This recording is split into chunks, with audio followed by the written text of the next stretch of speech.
Со првите организирани македонски востанија против Турција од крајот на 19 век се јавуваат масовни преселнички бранови на македонско население во границите на Бугарија.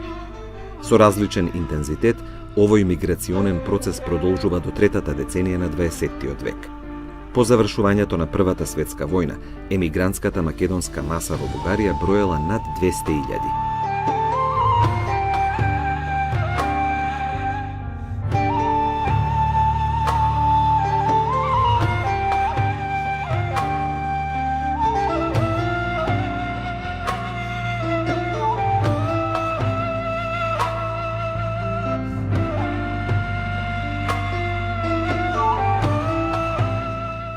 Наоѓајќи се во незавидна состојба како емигранти кои го напуштиле родниот дом, го оставиле својот имот, ја изгубиле организираноста на својот живот, македонските бегалци во Бугарија си создаваат свој бегалски организации. Преку нив се обидуваат да развијат добротворни активности за меѓусебна помош и за помош на македонскиот народ во Македонија и за застапување на барањата за идната судбина на Македонија. При крајот на Првата светска војна, односно во преодниот период од војна кон мир, како легално раководно тело на македонските братства во Бугарија, уште во 1912 година, функционирал нивниот извршен комитет. Во состав на овој извршен комитет влегувале Александар Протогеров, Димитар Кушевалиев, Димитар Ачков, Спиридон Велев и Стојан Русев. Извршниот комитет до 1915 година им давал поддршка на државните власти во Софија, вклучувајќи ги тука и разузнавачките информации за делот од Македонија кој останал под српска власт.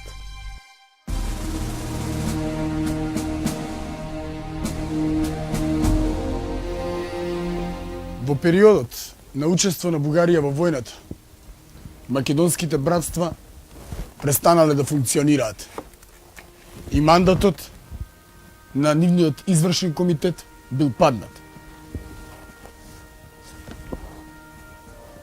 Во процесот на реорганизирање и барање на патишта за надворешно политичко дејствување, македонските бегалци во Бугарија дејствувале и неофицијално.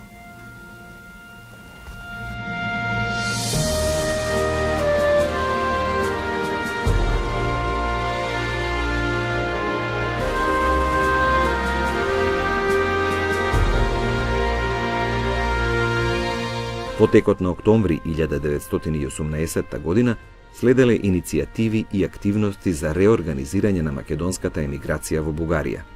Одржани се собири во потесен круг и пошироки на Универзитетот Свети Климент Охридски во Софија. Целта на овие собранија била да се сплотат дејците од одделните крила во македонското револуционерно движење и да се даде одговор на две основни прашања. Прво, какви барања да постават македонските емигранти од свое име и од име на своите сонародници во Македонија кои немаат можност да се искажат, и второ, кое тело да ги предочи овие барања пред мировната конференција. Првиот општ собир на македонските братства во Бугарија започнал со работа на 22 ноември 1918 во присуство на делегати од 21 македонско братство и македонската студентска група во една од салите на Софискиот универзитет. По краткиот отчет на поранешниот председател Александар Протогеров и на секретарот Георги Поп-Христов е избрано времено биро со председател Иван Каранџулов и секретар Никола Милев, кој требало да ги раководи заседанијата на собирот. На крајот на овој собир, во недостиг на време за продолжување на дискусиите околу македонското прашање, преовладало мислењето дека делегатите на македонските братства се изразувачи на стремежите и желбите не само на емиграцијата, но и на целиот народ во Македонија. На 24 ноември 1918 во присуство на 43 делегати бил избран извршен комитет на Сојузот на македонските братства во Бугарија, во чиј состав влегле Иван Каранџулов, доктор Божидар Татарчев, Димитар Михајлов, Никола Стојанов, доктор Константин Станишев, Тодор Павлов и Георги Баждаров. По многучасовни дискусии собирот донел резолуција, поднесена од Симеон Радев, со која на извршниот комитет му се дава мандат да се раководи во својата дејност од следните две начела. Прво, неделивоста на Македонија и второ, незиното присоединување кон Бугарија.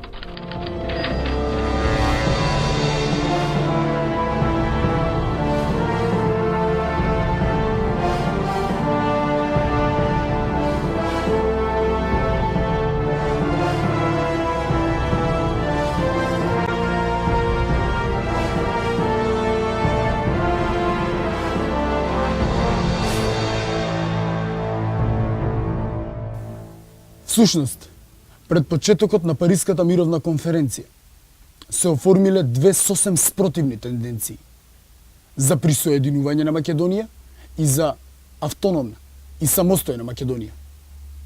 Овие две концепции во македонското движење жестоко се судриле кон крајот на 1918 и почетокот на 1919 година.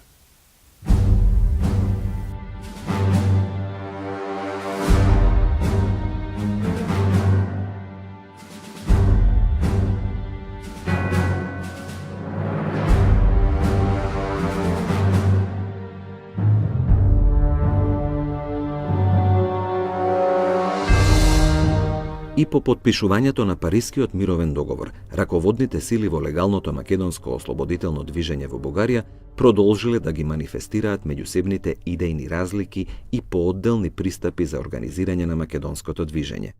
Како резултат на таквите состојби, во средината на октомври 1920 се одвоила една поголема група од легалните македонски дејци како опозиција на извршниот комитет и се конституирала како привремена комисија на македонската емиграција. И покрај споменатите разлики кои создавале делби во легалното македонско движење, постојано имало и примирителни иницијативи и напори за обединување на сите сили на емиграцијата. Во таквите активности се вклучиле дејци и од уште една легална македонска организација во Бугарија, Илинденската. Во текот на 1922 година, двете легални раководни тела на македонската емиграција во Бугарија, Извршниот комитет и Федеративниот комитет, ги доближиле своите ставови околу обединувањето на емиграцијата и заедно со доктор Владимир Руменов и Павел Шатев бил изработен проект Устав и се правеле подготовки за општ обединувачки конгрес. Овој проект Устав бил изработен како Устав на Федеративната организација на македонските емигранти и во сите оние членови каде што се дадени начините на конституирање на управните тела, тие се наречени федеративни. Конгресите исто така се именуваат како национални и федеративни. Главна цел е борба по легален пат за издигнување на Македонија во нејзините географски и економски граници во независна федеративна држава со полна рамноправност на сите народности што ја населуваат. Како цел на борбата е прифатено и да ја култивира, негува, идејата за образување на Балканската федерација, за да се задоволат нивните културни, стопански и политички интереси.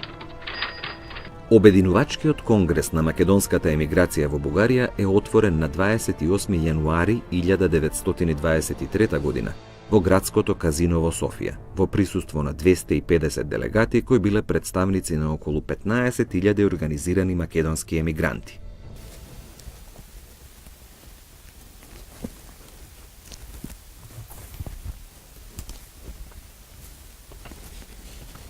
На Обединувачкиот конгрес на македонската емиграција се донесени 7 резолуции, кои отстикуваат улогата на конгресот во решавање на македонското прашање во сите негови аспекти. Резолуциите донесувани на годишните конгреси на Националниот комитет во голема мера се совпаѓале со програмските цели на ВМРО и биле изработувани во координација со раководството на ВМРО. Националниот комитет во името на македонската емиграција во Бугарија се јавувал како заштитник на македонскиот народ во Вардарскиот и во Егејскиот дел на Македонија. Во резолуциите, апелите, меморандумите до големите сили, до бугарската влада, до Друштвото на народите во Женева, Националниот комитет постојано барал решавање на македонското прашање. Неразрешеното македонско прашање по воспоставување на Версајскиот систем по Првата светска војна, покрај македонската емиграција од Бугарија и другите европски земји, било следено, разгледувано и актуализирано и од македонската емиграција во Америка и Канада. И оваа бројна македонска емигрантска маса се придружила кон кренатиот глас за ослободување и обединување на распарчената татковина Македонија.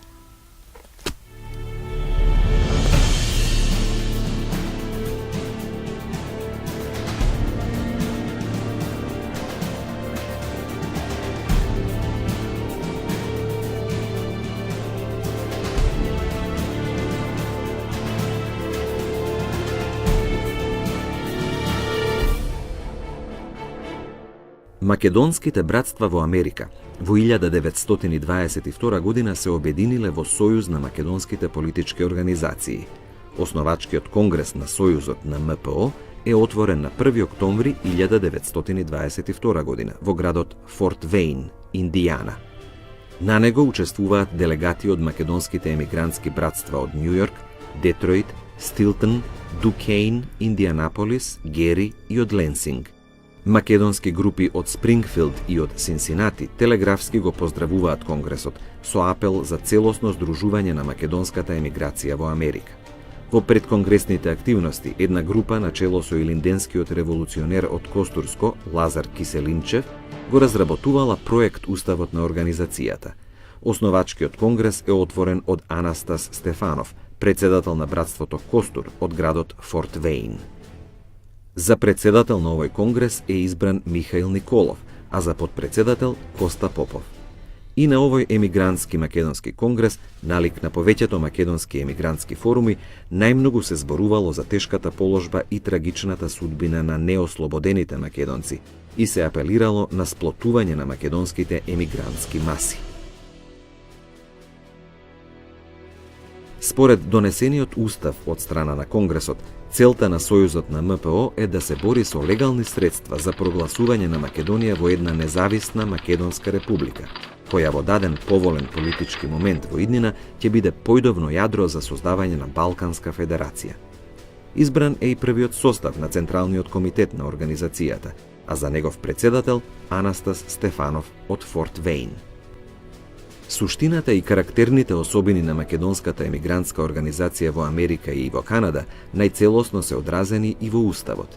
Првиот дел ја определува целта на МПО, да ја организира и да ја воспитува емиграцијата во граѓански, добротворен дух и да ја подготвува за борба во интерес на идејата за ослободувањето на Македонија и нејзиното осамостојување во државна единица, која што ќе ги гарантира уставно-етничките, религиозните и културно-политичките права и слободи на сите своји граѓани.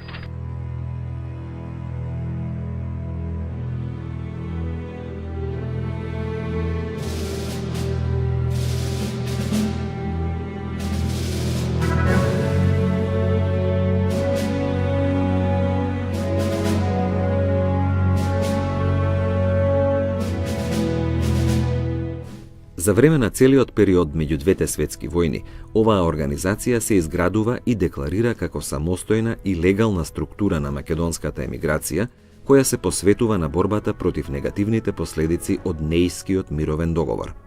Овој период од постоењето и действувањето на МПО може да се подели на 3 етапи.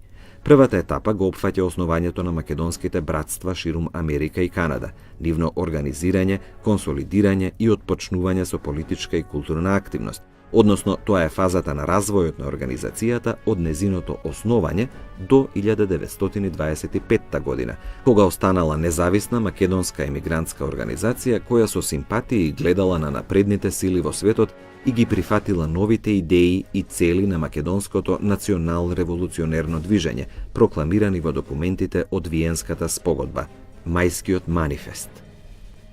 За време на овој период се подготвува и одржува основачкиот конгрес. Се воведува практиката секоја година да се одржува конгрес на организацијата.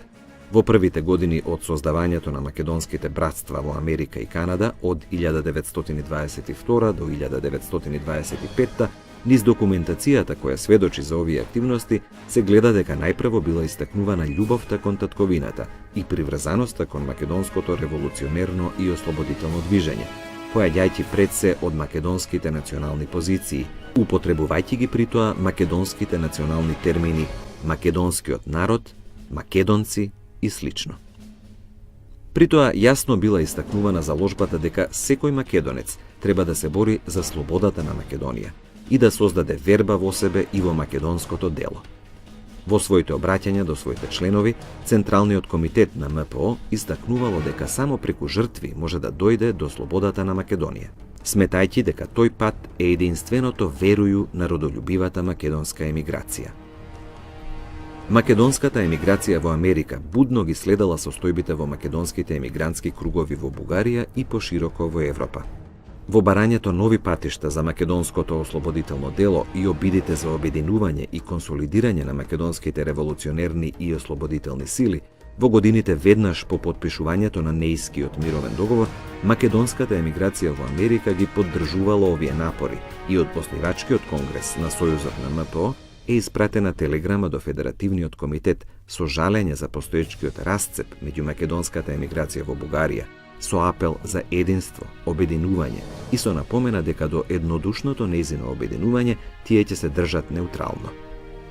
Поедини македонски братства и поединци македонски емигранти од Америка со дописи во весникот Автономна Македонија јасно и недвосмислено се изјасниле за постигнување на обединувањето на емиграцијата врз федеративни начела, што според нив за воиднина ќе обезбеди и поддршката на Америка. Во време на овие превирања во круговите на македонската емиграција во Бугарија пред вториот Велик собор на истата и пред одржувањето на основачкиот конгрес на МПО во текот на 1921 година, таквата поддршка на национално-политичката платформа на привремената комисија МЕФО јасно е покажана и од Ламбро Киселинчев, кој прави јасна разлика меѓу политиката на извршниот комитет, видена преку неговото дејствување и чистотата на лозунгот за создавање на самостојна Македонија. Кога станува збор за македонската емиграција во Америка, Ламбро Киселинчев, посакувајќи во блиска иднина таа да се издигне во една моќна организација, од која во тој судбоносен момент потребата е голема, го смета председателот на извршниот комитет Каранџулов за повеќе од наивен, доколку таа емиграција за него е една маса, неспособна да мисли и самата да си решава и да си ги избира патиштата по кои што треба да оди. Укажувајќи на фактот дека целата македонска емиграција во Америка ги следи случувањата, смета дека наскоро таа ќе се организира повторно и ќе го издигне својот моќен глас за автономија на Македонија и ќе ја даде својата морална и материјална поддршка на дејците околу привремената комисија на македонската емиграција во Бугарија, кои се вистинските и достојни нејзини водачи, вистински носители на автономниот принцип Македонија на македонците, кои за едно кратко време успеаја да влеат струја на нов живот сред целокупната македонска емиграција во Бугарија и која заслужено им ја даде својата поддршка. Македонските братства при своето основање за своји основни задачи си ги поставиле и следниот.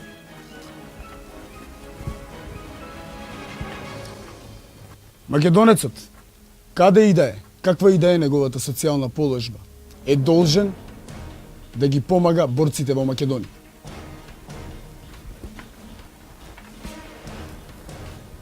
Да ја запознае општествената јавност во новиот свет со вистинската положба на Македонија и да ја придобие за нејзината кауза.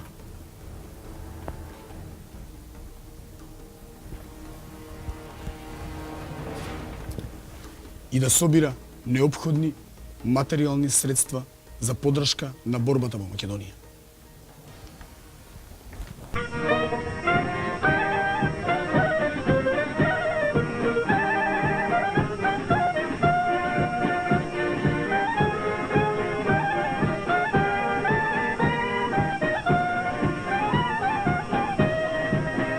Втората етапа од развојот на Сојузот на МПО го опфаќа периодот од 1925 до 1934 година.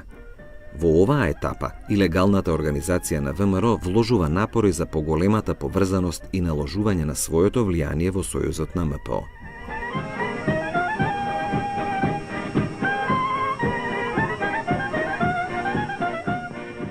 Ваквите околности придонесуваат кон се поизразеното диференцирање на политичката опозиција во МПО и до организирање на напредни македонски емигрантски групи. Од септември 1929 до март 1930 биле создадени прогресивни групи во Понтијак, Детројт, Гери и во Торонто. Овие групи во април 1931 организационо се обединиле во единствена организација Македонски народен сојуз. Најголеми успеси во однос на правилното разгледување на одделни прашања од животот и работата на македонската емиграција во Америка се забележани на 4-тиот конгрес на Македонски народен сојуз, одржан во Чикаго во 1934 година.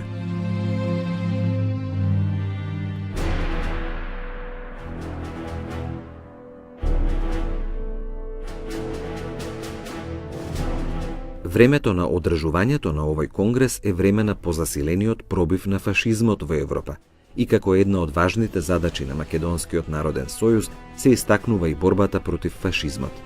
Како резултат на променетиот став на Коминтерната и на балканските комунистички партии по македонското национално прашање, до тогашната цел на борбата на Македонскиот народен сојуз, слободна и независна Македонија во рамките на Балканската федерација на слободните балкански републики, се променува со нова цел за правото на самоопределување на македонскиот народ до одделување во самостојна политичка единица за слободна Македонија на работните маси. Македонскиот народен сојуз со неговите идеи, цели и задачи стоел во единствен фронт со ВМРО Обединета. Двете организации имале иста цел и воделе безкомпромисна борба со реакционерните режими во Југославија, Грција и во Бугарија и против нивните агенти во македонското движење. Политичката ориентација на МПО и по 1924 година се базира на главната цел на Уставот и останува претворање на Македонија во независна република. На третиот конгрес на Сојузот на МПО во септември 1924 година се потврдува оваа ориентација со програмска декларација. Како компромис се прифаќа решението за прогласување на Македонија во автономна република и пропагирање на идејата за Балканска федерација. Македонската емиграција во Америка и во наредната 1925 година продолжила со оваа политичка ориентација. Во протестот од април 1925 под паролата Македонија на македонците, Сојузот на МПО разрешувањето на македонското прашање го гледа преку создавање на Балканска федерација. Печатен орган на Сојузот е Македонска трибуна, кој излегува од 10 февруари 1927 година, а за прв главен редактор е одреден Борис Зографов. Македонска трибуна се чита во САД, Канада, Австралија, Бугарија, Вардарска и Егејска Македонија и во некои европски земји.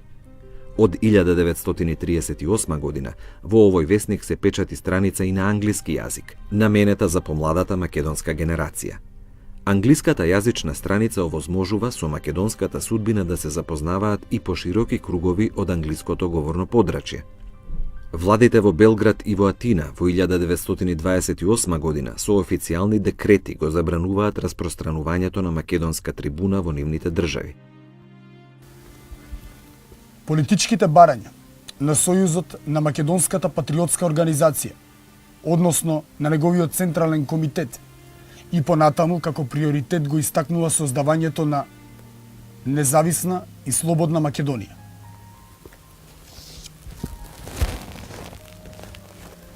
И во таа смисла се покренува широка пропагандна активност во Америка за запознавање на желбите на македонскиот народ за слобода и целосна политичка и културна независност.